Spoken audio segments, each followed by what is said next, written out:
নমস্কাৰ, মই Jubili Gogoi. Assam muse poetry জাৰ্নেলৰ মুখ্য সম্পাদক গুণমৰাণলৈ ধন্যবাদ জ্ঞাপন কৰিছোঁ।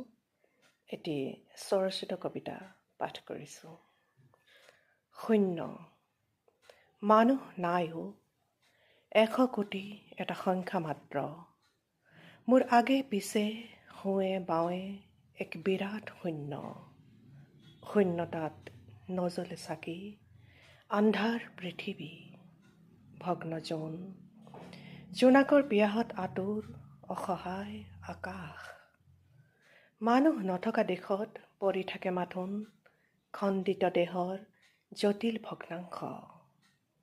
জাৰণিত মুণ্ড, পিটনিত হাত, হাবিয়নিত ভৰি, পলিথিনত শিয়ৰি উঠা দুটা চকু, ঘৃণা আৰু আতংকত মেল খাই থকা। উৱলি যোৱা পেট আৰু কাপোৰৰ টুকুৰা, পাহাৰৰ নিৰ্জন অতলত, আন্ধাৰত একোকে নমনি। কোনে ক'ব আন্ধাৰতো জিলিকি ৰয় কিয় খণ্ডিত দেহৰ জটিল ভগ্নাংশ? কোনে ক'ব শূন্য পৃথিৱীত কিদৰে মুকলিত হয় প্ৰাৰ্থনাৰ পুৱতি হাত? কোনে ক'ব তেজৰ পানীৰে গা ধোৱা পৃথিৱী সেউজ কেনেকৈ হয়? ধন্যবাদ।